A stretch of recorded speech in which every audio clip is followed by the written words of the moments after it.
So you guys have done all the 13ers, all the ranked 13ers, probably most of the unranked too, I would imagine, all the 14ers, 412ers. So just by rough math, we're talking at least 1,100 summits above 12,000 feet. Yeah. You guys have hiked in the Andes, you've hiked in the Alps, and then you've done the state high points, yes? Well, we are maybe a little bit older. Yeah. I'd say the more time you've had a chance to do all that stuff.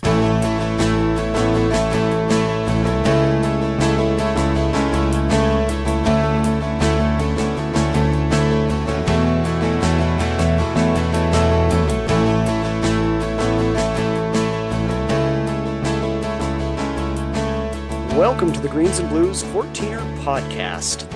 Today's episode, Eric and I are welcoming John and Renata Collard, the climbing Collards, a distinguished climbing couple, hiked so far all of Colorado's ranked 13ers and 14ers, over 400 12ers, 49 out of the 50 state high points in the U.S., also numerous climbs throughout the Alps and the Andes. We are really, really honored this episode to have John and Renata, and we sat down with them actually for a couple conversations, one of which we actually recorded. Eric, what are your thoughts about having John and Renata on the show today? Yeah, when you said honored, I think that's probably the word that stands out to me. So I first learned about them from the climbing Coonies. You mentioned the climbing Collards, which I think is awesome. I think we need to have them trademark that. Super nice people. The Coonies mentioned, hey, Renata has quite an interesting story as far as her upbringing. Oh, man, grew up in communist Czechoslovakia, right? Like, she's got a story to tell. For sure. And so, it was an honor to talk with them. I mean, her upbringing alone was fascinating. And then you add to that their story of coming together, meeting each other, and then eventually getting married and embarking on all of the accomplishments that you just laid out, Zach. I mean, they've done a lot, and humble, really super nice people. The fact that they wanted to sit down with a couple of goofs like us and share some of their story is just remarkable. And the first episode that we had a blast just learning about, how they grew up, how they met, how they got married, and how they embarked on this journey that they're still on. So it was a lot of fun. So what are your thoughts, Zach, on our conversation with them? Well, I mean, this first conversation is really, to me, when we stepped away from having done this interview, it's a love story. It is. It's a kind of triangular love story. It's a love between a couple and a common love of the mountains. Yep. And I think what I find intriguing about so many hikers and climbers is that they're obviously very driven people. They're highly motivated. These are people that had jobs and lives and things, and they still managed to do all this. Yeah. But I found that they're driven by spiritual reasons too, which I find really interesting. The love of beauty. Renata, in the second part of our series, will talk about the more spiritual aspect for her of hiking. I think they both really are drawn to that. And for me, as someone that thinks a lot about religion and spirituality, I really enjoy hearing those things. I really enjoyed this particular episode, though, just hearing about how these two wonderful people found each other, how they created a common bond with the mountains, went on dates in the mountains, got married in the mountains, got engaged in the mountains. I mean, what a beautiful story. And I, too, am honored that they sat down and talked to us, that they're so absolutely relatable, so kind, and so giving of their time. Could not appreciate it more. With that, let's jump into it. We went to Moab and we did some great hikes there. Oh, with the climbing Coonies, we went to the highest point in Arches National Park, Elephant Butte. Yeah. So we had 3 generations of climbing Coonies with us on Elephant Butte. And Tim and Carrie's son, Sean, did the majority of the leading. And Sean's son was quite a remarkable scrambler for 10 years old. And he did like 3 rappels. No, he did 2 rappels because he was able to scramble down. We were kind of like, maybe like rappel. Wow. Yeah, so the 6 of us were able to go up to the top of that. For someone who's technically gifted, it's a pretty easy climb. But for those of us that are not technically gifted, it was kind of a little bit intimidating as usual. And we do what we can to scramble up the rock. It's kind of how we've been able to climb as many peaks as we have in Colorado that are really beyond our abilities. We're generally greens and blues kind of hikers, but over time we've learned the skills to scramble and be pretty comfortable on third class. But I'm a little taller. I find it okay to stretch for a fourth class move every now and then, and we have to practice in the gym and go with more experienced climbers in order to do like fifth class peaks. We're not technically gifted like some of our friends are. I mean, you say all that, John. I was looking at your list of accomplishments is pretty impressive here. So you guys have done all the 13ers, all the ranked 13ers, probably most of the unranked too, I would imagine, all the 14ers, 412ers. So just by rough math, we're talking at least 1,100 summits above 12,000 feet. Yeah. You guys have hiked in the Andes, you've hiked in the Alps, you've hiked in Nepal, and then you've done the state high points, yes? Well, we are maybe a little bit older.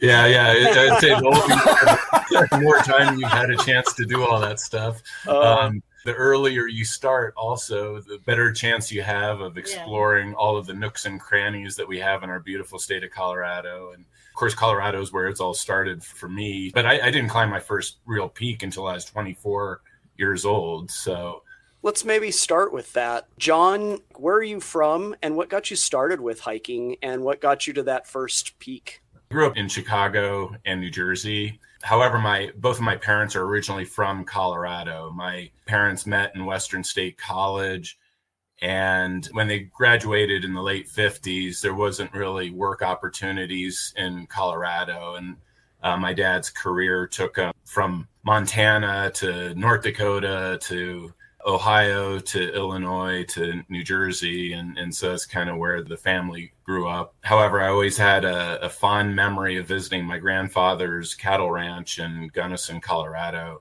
We used to drive out there from Chicago when I was a child and had fond memories of seeing the Rocky Mountains. So I always had a fascination with Colorado and mountains, but it was not until I graduated from high school in New Jersey and moved out to Colorado permanently that I was able to start realizing, what that really meant. And I had actually lived in Colorado for 6 full years before a friend of mine. I was volunteering at the Chatfield Arboretum, and the person I was working with at the Chatfield Arboretum invited me on a climb up Pettingill Peak, which is by the Eisenhower Tunnels. Mm-hmm. And I knew nothing about climbing mountains. This is in 1992. I was like in blue jeans. It was in end of October. We got hit by a snowstorm as we were coming down. You didn't have accurate weather forecasts back then. I was fairly terrified and exhausted. And, the feelings that most people have when they're climbing a peak that's beyond their physical ability. And of course, I had the thought that I would never, ever do anything like this again. And here you are. And yeah, exactly. And so like it took a couple of years before I had another adventure, and I started pursuing peaks on my own a little bit. And with 13ers, you really don't run into very many people, while 14ers, you have a good chance of seeing lots of new friends. And I had the opportunity from a coworker in 1999 introduced me to someone who was highly involved in the Colorado Mountain Club. And so it wasn't until I joined the Colorado Mountain Club in 1999 that I really met like-minded people. I made a whole new network of friends, started just hiking like every single week. And that's what really changed my life and got me into the mountain climbing. A lot of hikers describe this kind of feeling of love at first sight with mountains. It sounds like yours was slower to come along. Is that That's very true. I always had a love, a fascination, almost like a magnetic pull, as if like God is telling me to go to the mountains and go there and everything's going to like evolve and come true. And that's essentially what happened. It really helped me to discover myself. I would describe myself as overweight, not in very good physical condition. And so I'd say in many respects, the mountains are, became my gymnasium. They gave me the desire to exercise, care for myself, and to become a better person, I would say. Wow. Well, and as we'll see in a minute, they also help cement a relationship that's very important to you. Absolutely. Renata, what's your story? We're going to eventually bring you two together here, but how did you come independently to your love of the mountains? Yes, so I am from Czech Republic, which is a country in the heart of Europe that is not famous for mountains, actually. I always liked hiking, and my parents would bring me to the mountains, but kind of cautiously, like watch what is out there, and because my father was entomologist, so I was exploring mountains more from like a biology perspective. I did study biology, and then I think it was like a good career becoming biochemist. I had opportunities after the communism ended, and we finally could go outside behind the border in 1989. So it was great to have opportunities for work. I was working in France, and I was able to have a stay in Grenoble, which is surrounded by alpine glacier-covered mountains, and that was sort of naive in my 20s, like touching glaciers, crevasses, and trying to climb mountains there with the friends and co-workers. So that was probably first step. And then I was lucky again, able to be sent for work abroad, and I fell in love with Andes. So that was kind of like discovering that, because my background was in physiology, so it was intriguing to see that my body is handling altitude very well, and I can kind of go higher on relatively easy mountains in Andes. And then another kind of lucky event in my life was I had a possibility to come to Colorado. Essentially, at the time I was speaking Spanish, French, German, and so my boss wanted me that I learn English. I got kind of like options in England and United States, and I just kind of looked on a map and chose Colorado, like kind of Rocky Mountains sounded intriguing, and came here. So that was in 2003. Wow. What were you doing in the Andes, if I may ask? I know you have a background in biochemistry. What was taking you to the Andes? Yes, so I actually slowly, with many coincidences in life and the path that is kind of leading you somewhere. So I started to be interested in mountains that were visited by Incas.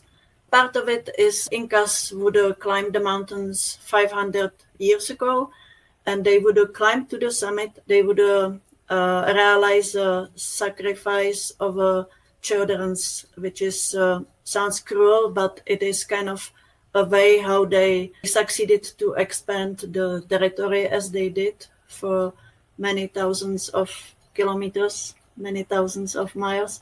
And interesting fact for that was that they kind of were able, before the people in Europe climbed in Alps, so they summited mountains. So they needed some orientation skills. They needed some gear. They needed to plan the expedition, essentially. And they prepared camps on the way. They really worked their way to go there. So for me, a part of it was kind of like, well, the mountains are not as difficult. If somebody climbed it 500 years ago, it was my measure in Alps. Like when I saw that the mountain was climbed 100 years ago, maybe I can try to attempt that 4,000-meter mountain. So it was the beginning of my curiosity, and then it became kind of like a lifetime passion that I'm interested in even now, and kind of following the archaeology of high Andes and learning about more and more connection with biochemistry, because the bodies that they did find on a summit of a mountains are essentially frozen samples which are very valuable for scientists. And because the science is learning more and more and is capable of new things. So now we are able to see what was the diet of children that traveled up to the mountains, what they consumed as maybe some motivational drugs or hallucinogenic drugs on the way to reach the summit.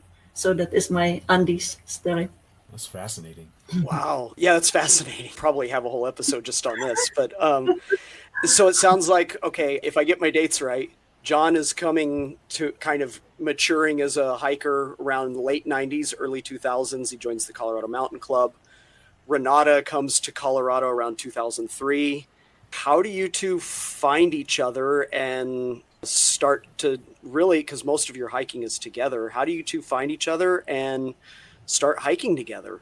Sure. Shortly after joining the mountain club in 1999, and almost immediately wanted to become a trip leader. There were opportunities to take classes and just rapidly gain skills. And so I became a trip leader, started leading 10, 20 hikes per year. And prior to the internet, we had to determine which hikes we wanted to lead for the next 6 months in advance, so that they could put it into a print catalog.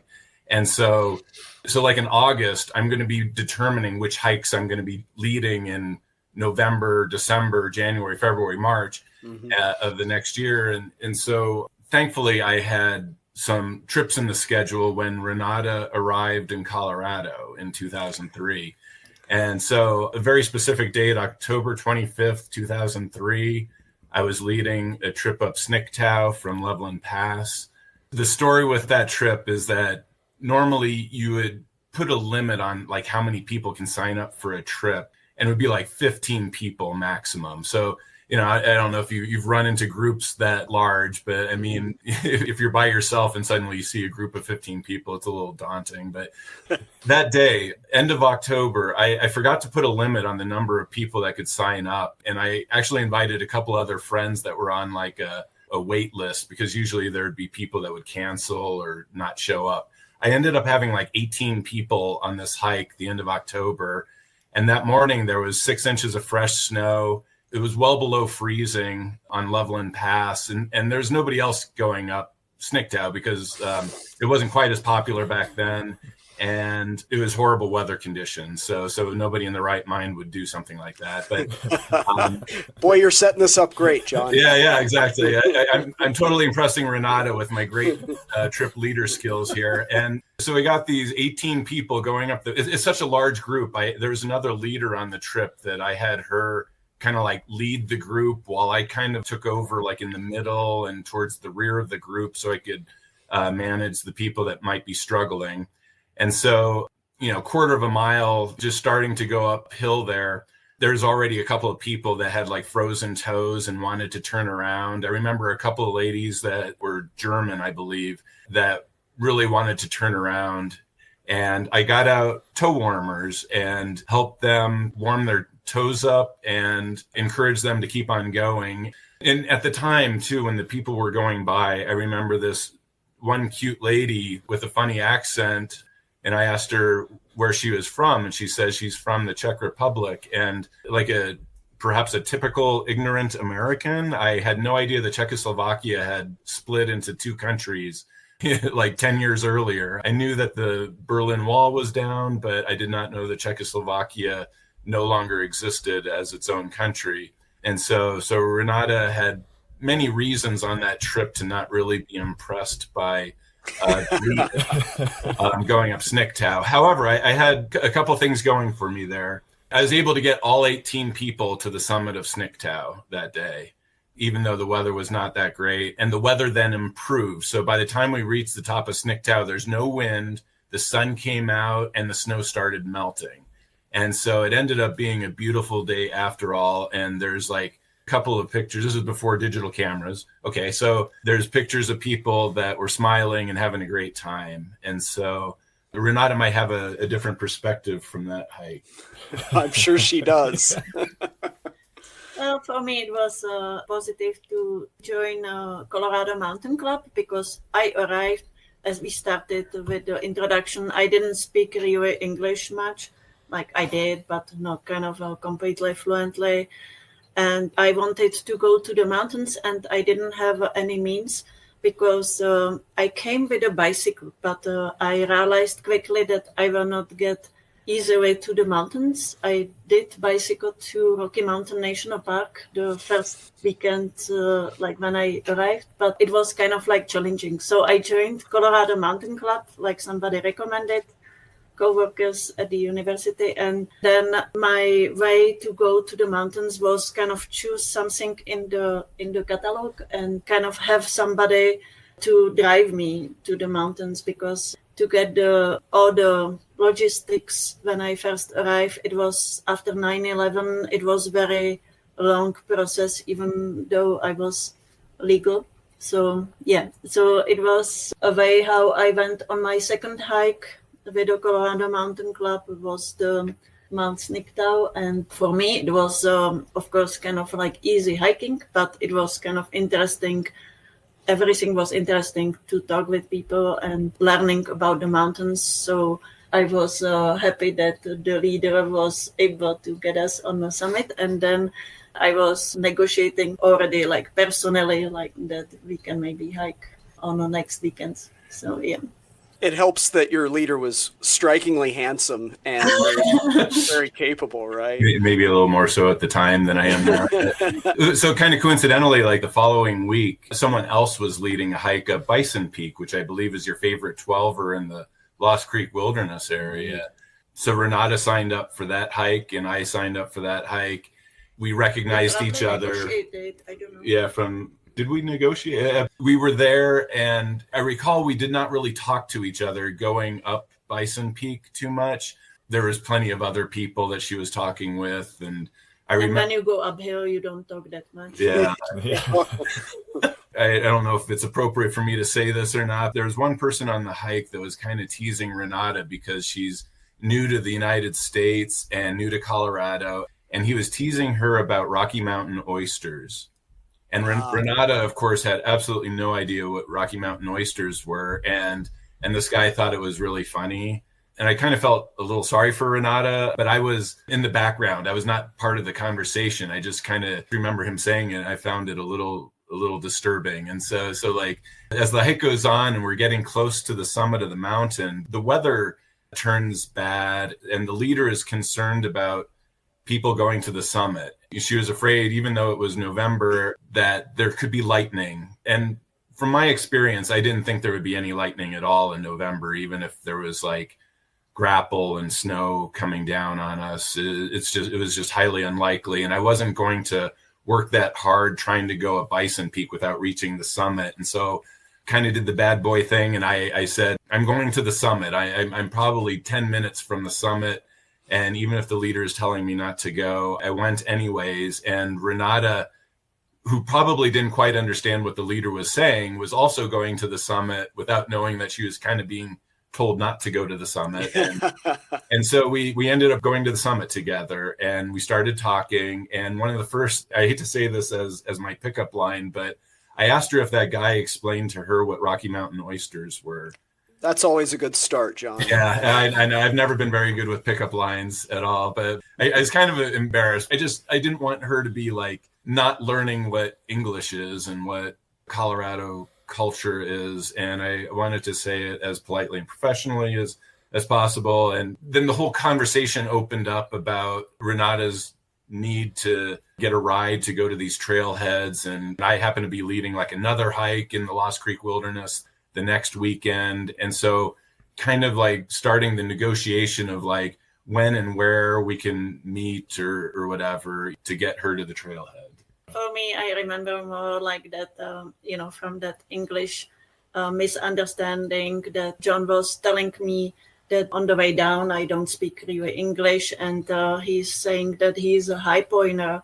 And I remember that I was kind of like searching in like dictionaries online, like what is pointer, because and it doesn't come up. It's really about trying to reach the top of. It doesn't even have to be a ranked peak. It doesn't have to be a 14er. It doesn't have to be 13er. Just something that is important. It's a high point. It's a high point. I think, yeah, it's kind of like the vocabulary connected with mountains, like peak bagging is also kind of interesting, slowly learning kind of what it means like in reality. So it's kind of fun. Yeah. So do you guys consider those two experiences your first date? And if not, what's your first true date? I'm betting it involves mountains or a high point as well, right? I kind of consider those our first dates. Yes. And it actually kind of evolved into this weekly negotiation of when are you available? What do you want to do? John was leading a lot of hikes. So in a winter, it is difficult to motivate yourself and me still without the car. So it was good to the Colorado Mountain Club at the time was wonderful. It was a group of people that for the harder hikes, it was people that I learned about the equipment. I probably came here without down jacket, without tent. Like I was just kind of like bivouacking and dealing with whatever I have. I was sewing my first stuff that I was using in the mountains. Yeah, so it was like fascinating to hear other people's stories, learning from me about the geography of Colorado, like about mountains. And then, for example, snowshoes, we didn't have them in Czech Republic. So it was kind of fun to use whatever is local, kind of typical, and enjoy the mountains with a group of people. I would say that our first real date was Martin Luther King weekend in January. So we had like a 3-day weekend, and I had this great idea that we're going to go do the Oklahoma and Texas state high points. And I was going to show her where Billy the Kid was buried. I was going to take her to Roswell so she could see the UFO museum, and also to Carlsbad Caverns, and she can see one of the beautiful national parks. It just seemed like, to me, it was so obvious. It was such a balanced 3-day insane trip that I was going to say that's a week, John. That's The one thing that really threw a wrench into the whole thing is that I was still not understanding that Renata did not have a driver's license. I actually didn't know how to drive, really. I was expecting Renata to take half of the driving responsibility because it's like well over 1,000 miles to go down to Guadalupe Peak in West Texas and back. And so I didn't think I was going to have to do like all the driving in 3 days. We were able to pull it off. It was kind of like, you spent a full day going to the Oklahoma State High Point, run down to Fort Sumner, see Billy the Kid, get to Roswell by dark, toured the UFO museum first thing in the morning, run over to Carlsbad Caverns, quick tour of Carlsbad Caverns, and we got to Guadalupe National Park in time that we could run up to the top just before dark. And so we're going down in the dark with, I think, realizing that we may or may not have had headlamps or something, but thankfully it's a trail, so we're able to get back, and then we camped in the car and got up the next morning and then drove back to Denver on Monday, something like that. I was kind of discovering that you can kind of like still camp everywhere, alpine national parks are very strict. There is also like a lot of regulation. You cannot step off a trail, which probably now it's 20 years after, and we can see the 14ers more crowded and some regulations coming up. So that was kind of, that's really something that was very attractive in Colorado, that there is still a lot of land for adventures, but also exploring and camping wherever you want to. So that was kind of very nice. It's becoming a little bit more restrictive these days necessarily because it is a lot more crowded and we don't want to destroy the environment. But back then there were certainly fewer people doing such crazy things. And just to see how that one weekend going down to Texas and back put our relationship in motion. By President's Day weekend in February, Renata had taken driver's license tests. She was prepared to buy her own vehicle. So for President's Day weekend, the next big adventure was to go up and visit the South Dakota and North Dakota state high points. Oh, wow. And when we're driving north of Casper, Wyoming, when we got into the totally uncrowded parts of I-25, Renata had really struggled with getting on and off of the highways. She was afraid of highways. In Czech Republic, the highways didn't exist. Yeah, I mean, the whole time you're talking, just the contrast between growing up in communist Czechoslovakia and like no snowshoes, the way hiking was done there, if at all. There wasn't a culture of like buying gear. Like that one. Right. Yeah, it was kind of nobody. Yeah, everybody was making his own sleeping bag. Yeah, and so here you are, you find yourself in the wide open American West, Yes. uh, and you're exploring that with someone who it's probably more in your blood, John. And yeah, it just sounds fascinating. That did that change how you saw it at all, John, seeing it through the eyes of someone for whom this was pretty foreign? Absolutely. A little bit like becoming a leader for the Colorado Mountain Club, which I'd highly recommend. Becoming a leader or becoming an instructor in a volunteer organization like that is very formative. For those of us that are not, I'm not a born leader, I'm not a gifted technical climber. I definitely had to go through all these training classes in order to get to where I was at by 2003, and giving back, helping someone that was perhaps in my shoes, someone who's inexperienced or less experienced than me, and being able to motivate them to like get in shape, explore new things. Here I'm meeting Renata. I mean, like, okay, so she didn't have a driver's license, and I could easily help her with that. And I could easily be her personal tour guide for the, western half of the United States. And meanwhile, she's like climbed peaks in the Andes that are higher than I've ever been in my life, and where they start from higher than a peak in Colorado, right? And then she knows like 5 different languages. It's like I took 4 years of Spanish in high school, and growing up is just like, when am I ever going to speak Spanish? I wasn't expecting to even visit a Spanish speaking country. Then Renata is like, oh yeah, we're going to Europe, and we're going to visit Spain, we're going to visit South America, Mexico, and Central America. And wow, okay. So while I helped her and kind of blew her mind with being like this cowboy person that is able to show her the western half of the United States, and she is like this international tour guide extraordinaire that can show me international experiences that I never thought I would have in my life. So it's a very good example of how two people that might not be very much individually can become something much more as a couple. Just recently, in the last few months, I heard an expression. Maybe everybody knows it. I don't know. I had never heard it before. It's like, if you want to go fast, go solo. If you want to go far, go as a couple. It's actually been my unsaid mantra, I would say, for the last 20 some years since I met Renata. To me, it's very important. I mean, it sounds really fitting. You guys start out like your start is hiking. It's not like you guys met each other, at a bookstore. You guys met each other on a mountain. Your first real dates were in mountain. Your first trips together were to go to state high points. I know there's other moments in here too. I think we've discussed this before, but didn't you propose on a mountain and also get married on a mountain? Like mountains are part of your love story. So like, can you guys talk about that for a sec? Do you want to start, Renata?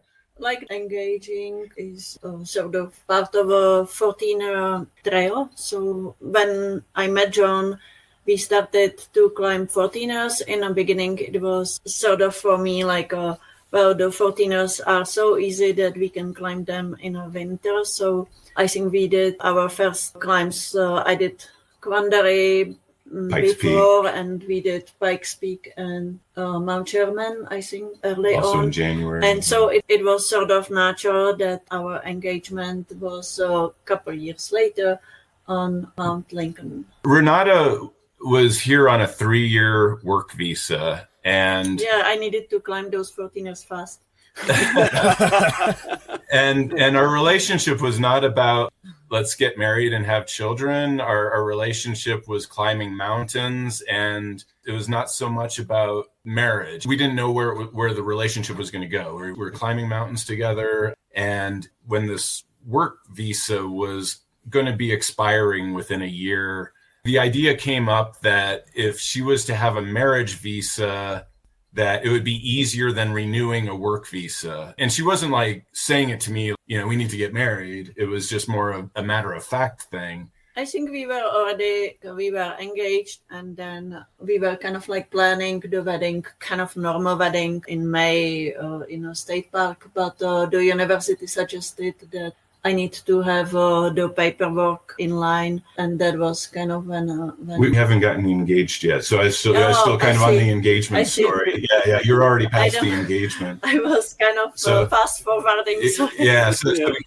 we kind of knew that it was heading this way, and so like for the engagement story, I woke up one morning. We're going to do the Decalibron, the Democrat Lincoln Bros marathon there. I told her this morning, I'm going to propose to you on top of Mount Lincoln today. You have 5 hours or so to think about it, yes or no, and I understand if you say no. I wanted you to at least be aware that that is my intention today. I'm sure it caught Renata totally by surprise, when she's still sleepy at like 6 o'clock in the morning or whenever we're driving to Kite Lake. And plus I needed to drive, and it was kind of really stressful.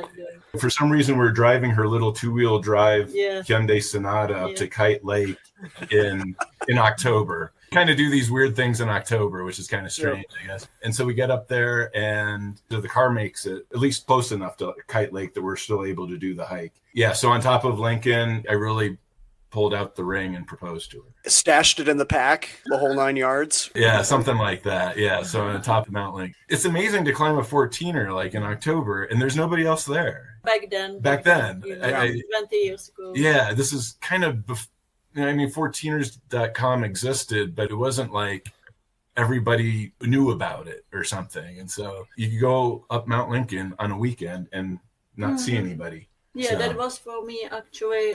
The 14ers was kind of like interesting to hike on all those 50-some 14ers and not really seeing too many people because, again, in Europe it was more crowded. Engagement was... I'm still kind of hanging in the balance here. I take it Renata said yes, right?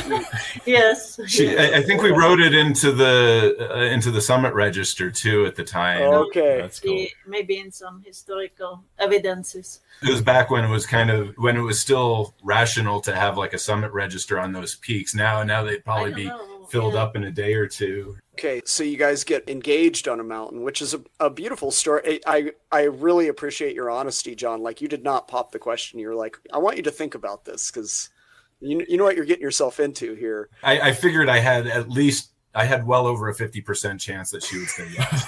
I kind of had that going for me. If I was up there thinking like maybe there's a 10% chance she's going to say yes, I might not have that kind of courage. But and it's preparation, I needed to look in a dictionary what it means. So yeah.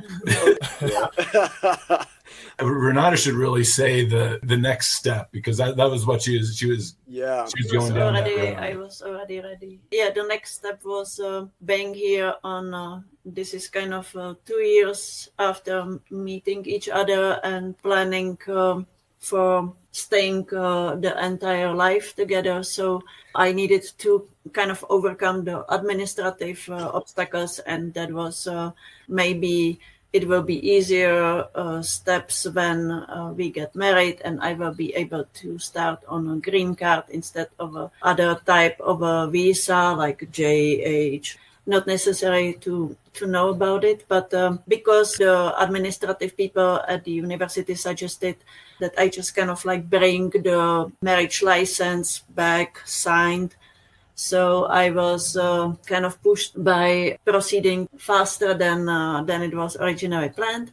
So our wedding is planned in May, and then this accelerates the process. Already in a winter time, they want me to bring the marriage license signed and copied. Just to clarify, in Colorado, you can self-marry. So all you have to do is go to your local county clerk and recorder, get your marriage license and say John Collard, and then she signs Renata Staratsova that we are now husband and wife, and turn it in. And Renata's like, I'm not going to get married in the parking lot of the Arapahoe clerk and recorder. That's not I appreciate cool, the standards there. That's good. Yeah, I got a little higher standards than this, if I'm going to spend the rest of my life with this guy.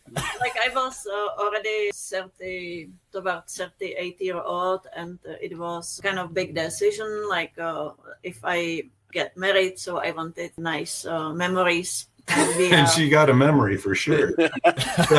so like she was saying, we wanted to have a normal wedding in May of 2006. the family could go get together and friends and stuff like that and have good weather and all that stuff. And we're already talking about doing something like that in Castlewood Canyon State Park, south of Parker, Colorado. And the thing is that because of the process in order to get the green card going, this lawyer where she was working said, all you got to do is sign this certificate. And so we decided that we could sign that certificate in January or February, get the process going with the green card, and still have this actual wedding ceremony in May. And so at that point, we had Colorado Mountain Club hikes in the schedule.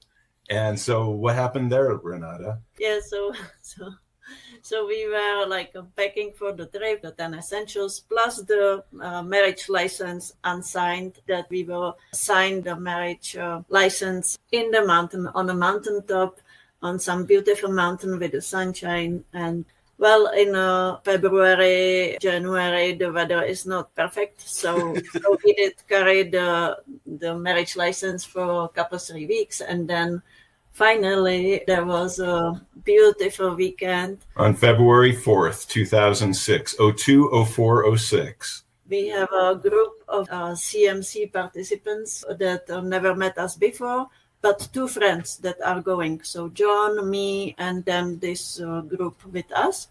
And we are climbing Barn Top Mountain. I had only snowshoes, but I also got secondhand wedding dress that we were carrying, some cookies or kind of like things for potential celebration. But we don't know if the weather allows. And this time it was great hike. There were 7 people that had signed up for this hike. So 2 of the 7 people knew us. The other 5 people had never met us before that day. The man that we knew ended up by default being my best man. And the lady who knew us ended up being Renata's maid of honor. Kind of a cute story from that as we're driving to the trailhead for Burn Top, which is like a Jerry Roach name for an unnamed 11,000 foot peak by Tarryall Reservoir in the Puma Hills. So it's south of the Lost Creek Wilderness area. And so we stop at a gas station. It happens to be close to Valentine's Day. And so my best man grabs a balloon that says, "I love you." It has like a red, cute bear climbing up the stem of the balloon-shaped rose or whatever. The maid of honor is thinking that he's actually getting this "I love you" balloon. He ended up being kind of sadly disappointed that it wasn't for her. It was actually for us. Maybe needed to get 2 of those.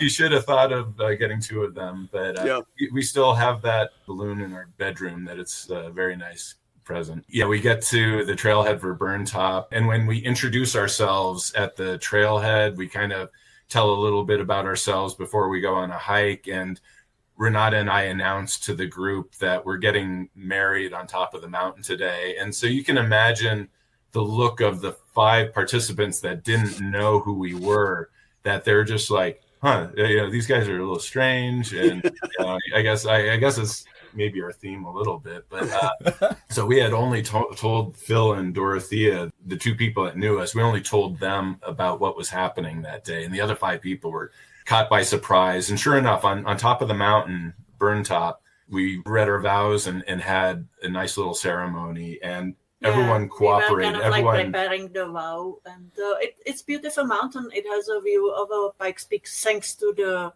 Burn Top. The Burn Top. Thanks to the burn. Yeah. And you could also see Lincoln, and you could also see Bison. And so it was kind of a major coincidence. But from the summit of this mountain where we got married on, you could see all of the 3. Well, you can see Snicktow, but you could see where we kind of fell in love, I would say, a little bit on Bison Peak, and then proposed on Lincoln, and could also see Pikes Peak. Yeah. So it's very important. What a delightful love story. I just love all these moments. They all involve you guys and the mountains that are kind of the common bond here. As you guys kind of mature in your partnership, you guys are now married. We don't have enough time to go over every high, like that's just not going to happen. But those are major stories that we had to share. Like that stuff is the stuff of life. And this coming February, 2026 is going to be our 20-year anniversary of when that hike happened. So. Are you guys going back to? We've been there. We've been there four times or so, but It's a We don't nice have hike. anything planned, but yeah, we might. What do your hiking lives look like as a couple? To hike the amount that you have both done. Tell you our major secret, and I shouldn't talk over Renata here, but we have a little bit of a strategy where I carry the water and Renata carries the food. I eat a lot. Yeah. And so I'm highly motivated to never ever leave my wife. And my wife needs to drink. And so she's highly motivated to never leave her husband, because there are times that we disagree. It's not like, life is perfect. There's times one person wants to go faster and the other person wants to go slower, and somebody wants to go right and the other wants to go left. But in general, like over the 20 years, so I was joining John on a journey for the 14ers. So it was experienced leader in Colorado Mountain Club that already 30. maybe 30 14ers. So it was really nice to jump in a train, and over this, let's see, 3 years or 4 years, we did concentrate on 14ers. But because even then John already was kind of familiar with the other peakers around, so it was kind of leading to surrounding 13ers and 12ers that we can kind of combine with them. And for me, it was like really excellent to see other parts of Colorado and see other geology of the mountains, like because it was interesting to see the area of Elk Peaks, the San Juan Mountains. So that was for me like really interesting. And then the 13ers, once you climb the mountain, you have a view of everything that is around you. And that is kind of like opening the door. Kind of became a 20-year-long pathway that led us to the summit, to the 13ers. And it was kind of thanks to meeting people, learning limits of abilities. So I needed to take classes with the Colorado Mountain Club for climbing, already for the vocabulary, like it was kind of important.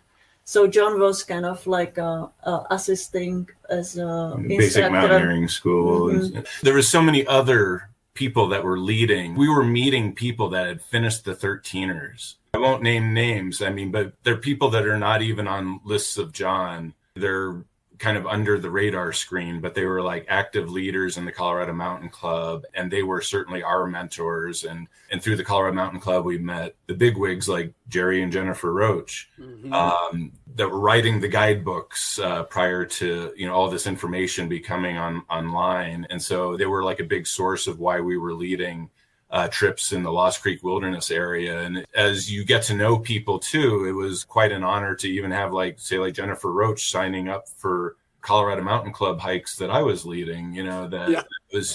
You meet people and network, and as we worked Monday to Friday, every weekend was kind of almost like a negotiation process with friends of like, what haven't you climbed? What would you like to climb? What's the weather going to be like on Saturday and Sunday? As long as the weather was good, you'd spend virtually every single Saturday and Sunday up in the mountains. And so if you're going to go as far away as the San Juans, just to climb a couple of peaks, you want to spend the night. We rapidly would run out of, even peaks below timberline that are a day's drive from Denver. At the time, we were living towards Parker. So like in addition to the driving in the mountains, you had to drive like an hour each way across Denver. And that's, it just becomes a harder and harder obstacle. And the mountains actually became more and more important than work. And we moved to Lakewood, and I used to work in the tech center. And so like, I used to have like a nice, easy commute to the tech center, but then I gave that up and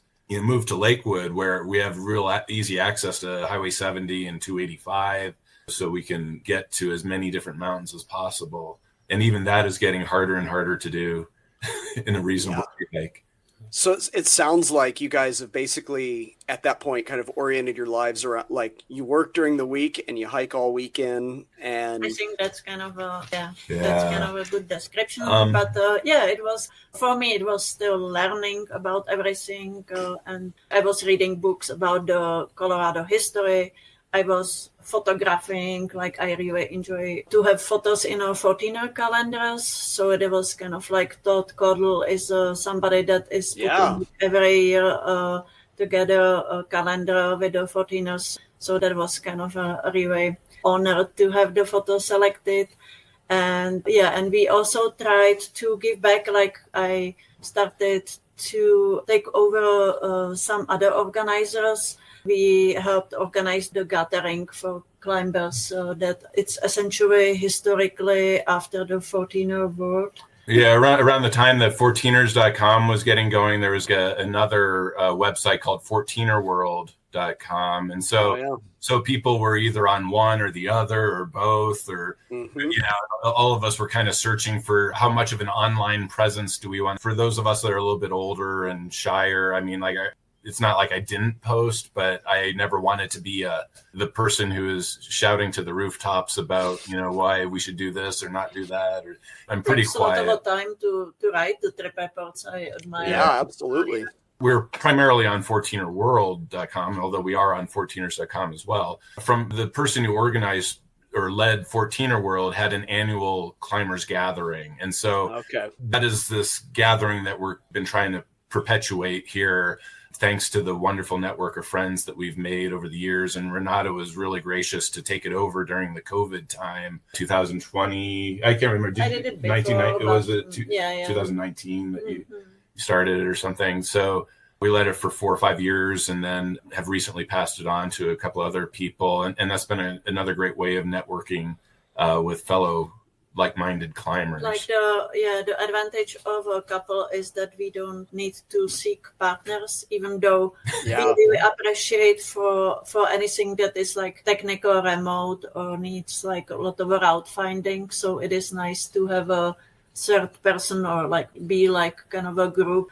But this is kind of a way that everybody who is a single climber can be fast, but it is also like very useful to find somebody that you agree with the objectives, and that you kind of like have a similar opinion about the route and the difficulties that you attempt to do. We'll continue our conversation with John and Renata, the climbing Collards, on our next episode. In the meantime, we'd love to hear from our listeners about our conversation with the Collards, or any topic that we've covered recently, at our email address, greensandbluespodcast@gmail.com.